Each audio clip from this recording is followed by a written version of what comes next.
안녕하세요. 네, 책을 통해 성장하는 작가 우희경입니다. 제가 어제는 아이 2명을 남편한테 맡기고 영화를 보고 왔어요. 1년에 한 2~3번 될까 말까한 기회였는데 막 우겨서 갔다 왔어요. 바로 봤던 영화는 82년 김지영이었거든요. 그 영화를 보고 나서 느낀 점을 여러분과 나눠볼까 해서 카메라를 켰습니다. 일단 저를 모르시는 분들을 위해서 제 소개를 하자면은, 저는 지금 82년 김지영보다 1년 독박 육아 선배인 4살 그리고 2살 아들 2명을 키우고 있는 엄마이고, 그 외롭고 힘든 그 육아 기간에 독서와 글쓰기를 하면서 나를 다시 찾고 우울증을 극복했던, 그리고 지금 새로운 삶을 살고 있는 중입니다. 영화를 보면서 너무 펑펑 울었어요. 너무 제 얘기 같고 우리 지금 이 시대를 살고 있는 어린 아기 엄마들의 이야기가 다 곳곳에 있기 때문에 너무 공감을 많이 했거든요. 그 얘기들을 나누고 싶어서 제가 이거를 켰어요. 이 영화에 대해서 사람들이 무슨 페미니즘이다 라는 평도 있던데, 전혀 그렇지 않고 지극히 현실적인 영화 같아요. 물론 과한 설정이 있죠. 뭐 김지영이 뭐 마음의 병이 많이 심해서 뭐 빈이 이런 설정이 좀 심하긴 하지만, 그 외에 나머지 것들은 정말 나의 이야기였던 것 같아요.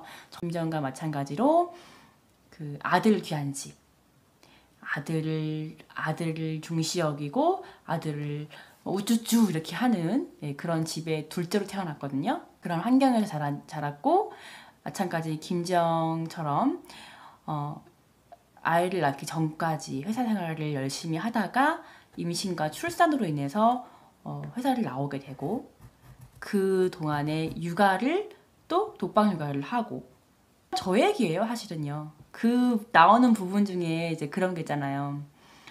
뭐 예를 들어 어디 이동을 하는데 갑자기 아기가 똥을 싸서 당황을 하고, 내가 이제 볼일을 봐야 되는데 아기를 메고 화장실에 가야 되는 상황이라든가, 아니면은 정말 그 육아하면서 엄마가 기분을 풀 수 있는 게 많지 않으니까 유모차를 끌고 다니면서 커피 한 잔 마시는 게 정말 큰 힐링이잖아요. 뭐 그런 것들이라든가, 예를 들어 커피숍에 가고 싶은데 커피숍에서 아기 잘 때가 아니고 깨버리면 너무 시끄러우니까 주변 막 눈치도 봐야 되고, 아기 때문에 뭐 커피 쏟는 경험 뭐 한두 번 다 해봤잖아요.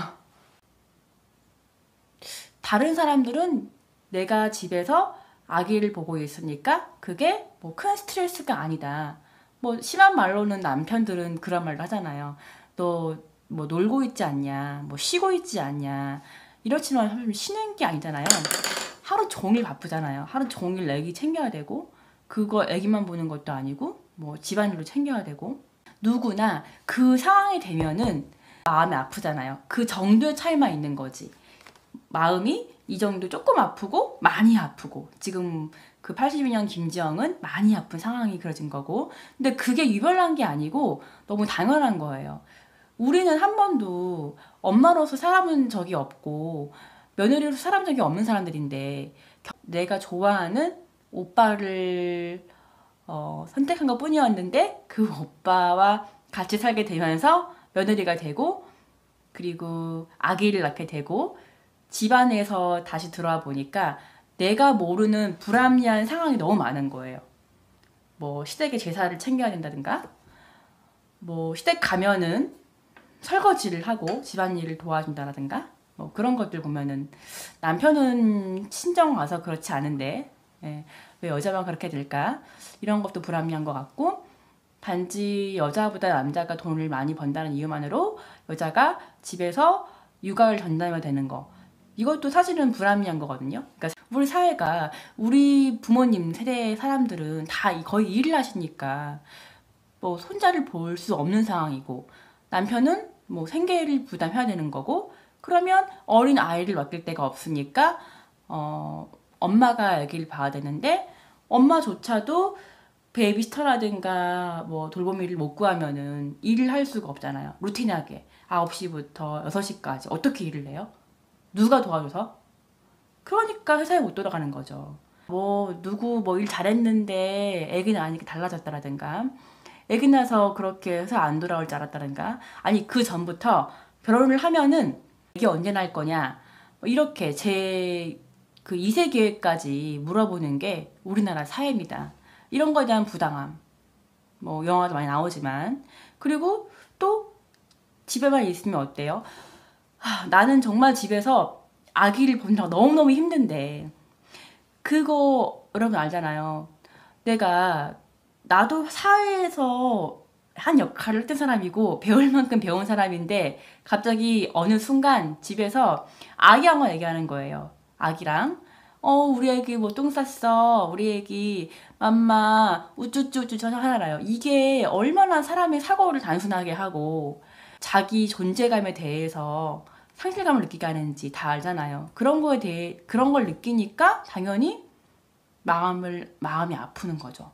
병이 날 수밖에 없는 거죠. 당연한 거잖아요.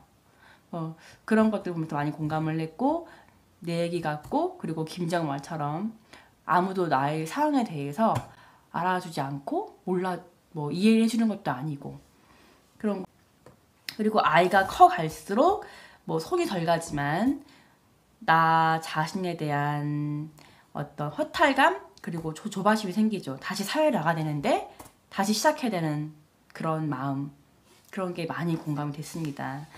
저 같은 경우에는 저는 큰아이를 임신을 하고 육아휴직을 한 상태에서 그 육아휴직 기간에 둘째를 또 임신을 했거든요. 그러니까 얼마나 우울했겠어요. 그거 진짜 아기를 낳고 바로 연년생이나 뭐 2살 터울로 임신하신 분들은 아실 거예요. 그 우울감은 말로 표현할 수가 없잖아요. 나는 무슨 아기 낳고 하는 뭐 출산들한가 뭐 그런 기계인가 뭐 이런 마음을 들고 이제 하는데, 그런 생각들이 들 때쯤 저는 깨우쳤어요. 사실은 그 둘째를 낳으면서 이 시간에 내가 나를 돌보지 않고 나를 사랑하지 않으면 안 되겠다. 그럼 내가 미쳐버리거나 내가 정신병 가겠다, 이런 걸 느꼈기 때문에 저는 그 해결책을 저 나름대로 찾아서 독서를 했던 거였고 글쓰기를 했던 건데, 그 아주 작은 것이 정말 내가 내 존재를 인정하게 되고, 내가 엄마가 아니고 며느리가 아니고 아내가 아닌 나 우희경이로서의 어떤 존재감을 일으키게 한 거였고, 그것이 이 힘든 육아 기간을 버티게 했던 것 같아요. 진짜 독박 육아 하면 알잖아요. 우리가 도망가고 싶은데 여기를 가도 벽이 있고 저쪽으로 도망가도 벽이 있는 거예요. 그러니까 갇힌 거죠. 이 집안에. 아니면 동네 이상을 나갈 수가 없으니까 만나는 사람들도 다 애기 엄마. 그 애기 엄마랑 할 수 있는 대화의 수준도 어느 만큼 더 수준 높은 대화를 하겠어요. 그럴 수 있는 것도 아니고 자극도 없고. 이러니까 당연히 뭐 미치지 않겠어요? 당연한 거 아닌가요? 뭐 어떤 막 엄청난 큰 고난, 막 사업을 망하고 실직하고 이런 게 있어야만이 병 걸리는 게 아니잖아요. 정말 나를 잃어버리면 그게 마음의 병인 것 같아요. 하지만 또 고민하죠. 그 사이에서 나 정말 이런 생각하는 자체가 나쁜 엄마 아닌가? 아이에만 집중해야 되는 이 시간에 내가 왜 나에 대해서 고민을 해야 되는 건가? 뭐 이런 것도 느끼지만, 큰아이를 낳았을 때는 그런 마음이 사실 없었어요. 엄마 역할에만 충실을 해야 됐기 때문에 그랬지만, 둘째 아이를 낳으면서 바뀌었어요. 내가 나를 사랑하지 않고 나를 가꾸지 않으면 내 아이도 잘 키울 수 없다는 거. 네, 그거를 깨달아서 그런 마음이 들었기 때문에 여러 가지 일을 뭐 시도하고 도전하고 이제 하는 삶을 살고 있는데, 그 자체가 정말 중요한 것 같아요. 내가 나를 잃지 않기 위해 숨통 트일 수 있는 구멍? 그거를 만드는 게 진짜 중요한 거거든요. 저는 그게 뭐 독서와 글쓰기였고, 뭐 거기에 취미가 없는 분들은 예를 들어 뭐 가죽 공예라든가 뭐 네일 아트라든가 뭐 헤어 메이크업 뭐 이런 것도 배워 좋을 것 같아요. 이렇게 엄마가 솜실 구멍이 있어야지만 정말 그 마음 병이 없이 살 수 있을 것 같다는 생각이 들었어요. 그리고 또 김지영이 이제 재취업을 하려고 할 때쯤에 베이비시터를 못 구해서 할 때 또 역시 친정엄마가 와서 그 김지영을 도와준다고 하잖아요. 네, 그것도 정말 또 마음이 아팠어요. 내가 딸이 뭔가를 하려고 할 때 친정엄마가 도와주지 않으면 역시 안 되는구나. 그가 누군가가 정말 서포트를 해줘야 되는구나. 이런 걸 느꼈고 그것 또한 또 엄마에게 희생을 강요하는 거기 때문에 딸로서 가슴이 아팠던 부분이었거든요. 뭐 그 외에도 너무 할 말이 많아요. 김지영의 이 마음의 병이라는 거는 김지영 개인의 문제가 아니라 제 생각에는 사회의 문제인 것 같아요. 그 사회의 문제라는 거는 우리나라 회사에서 육아, 임신, 출산을 겪는 여자에 대한 배려가 너무 없고 그리고 재취업에 대한 어떤 기회도 많이 없고 그런 장치가 잘 안 돼 있는 거죠. 그러니까 그런 마음의 병이 있는 거고 그 아이를 마음껏 뭐 맡길 수 있는 그런 기관도 힘들고 이 또 구조적인 문제가 아닐까 하는 생각도 들었습니다.